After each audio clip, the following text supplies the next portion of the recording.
प्रकृति से हमें अनेक उत्तम वस्तुएं प्राप्त होती हैं, परंतु उसके साथ कुछ हानिकारक तत्व भी मिल सकते हैं। अतः हमें सदैव सावधानी बरतनी चाहिए। हर वस्तु का उपयोग हमें आवश्यकता के अनुसार ही करना चाहिए, अन्यथा जीवन में अनेक परेशानियां उत्पन्न हो सकती हैं। कुछ प्राकृतिक तत्व ऐसे भी होते हैं जो हमें केवल लाभ पहुंचाते हैं, हानि नहीं करते। हाँ, इस विषय पर एक सुंदर और शिक्षाप्रद कहानी कही जा सकती है। चलो इसके ऊपर एक सरल कहानी सुनते हैं। श्रीपुर नामक एक गांव में प्रताप नामक एक शिल्पकार रहता था, जो मंदिर में पत्थर की मूर्तियां बनाने में निपुण था।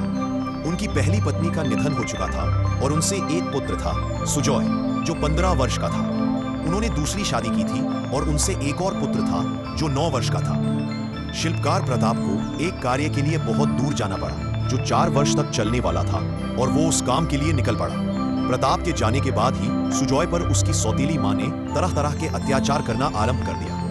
कुछ महीनों बाद सुजॉय की सौतेली मां के मन में यह विचार आया कि उसे अपने मार्ग से हटा देना ही उचित होगा। इसलिए उसने बहाना बनाकर उसे उसके पिता के पास भेज दिया।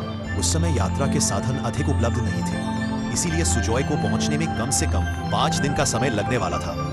तब उसकी सौतेली मां ने जाते समय उसने सुजॉय को खाने के लिए बहुत सा चूड़ा और गुड़ दे दिया और उसने कहा, बेटा, रास्ते में जहां भी इमली का पेड़ दिखे उसके नीचे ही विश्राम करना, उसके पत्ते बिछाकर सोना और उसकी डाली से ही दातुन करना। सुजॉय ने वैसा ही किया। जहां कहीं उसे इमली का पेड़ दिखाई देता, वहीं उसकी छाया में विश्राम करता, वह उसके पत्ते बिछाकर सो जाता और उसकी डाली से ही दातुन करता था।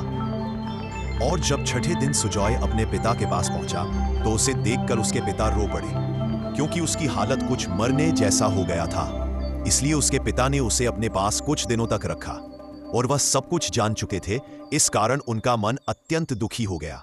सुजॉय 1 माह अपने पिता के पास रहने के बाद पुनः गांव जाने के लिए तैयार हुआ। सुजॉय के विदा होते समय उसके पिता ने उससे कहा, बेटा, अब की बार जाते समय नीम के पेड़ के नीचे ही विश्राम करना, नीम के पत्ते बिछाकर ही सोना और नीम की डाली से ही दातुन करना। सुजॉय ने वैसा ही किया। नीम के पत्ते बिछाकर सोया, नीम के पेड़ के नीचे विश्राम किया और नीम की डाली से ही दातुन किया। और जब छठे दिन वह गांव पहुंचा तो पहले से भी अधिक सुंदर और स्वस्थ दिखाई दे रहा था और उसे देखकर उसकी सौतेली मां का मुंह भी उतर गया था। इसी कारण प्राचीन समय में यह कहा जाता था कि नीम के पेड़ में देवता निवास करते हैं और इमली के पेड़ में भूत प्रेत वास करते हैं। यह एक अंधविश्वास से जुड़ी बात थी। यह प्रकृति से उत्पन्न पेड़ पौधों की देन है। लाइक और सब्सक्राइब कीजिए और कमेंट करना ना भूलिए।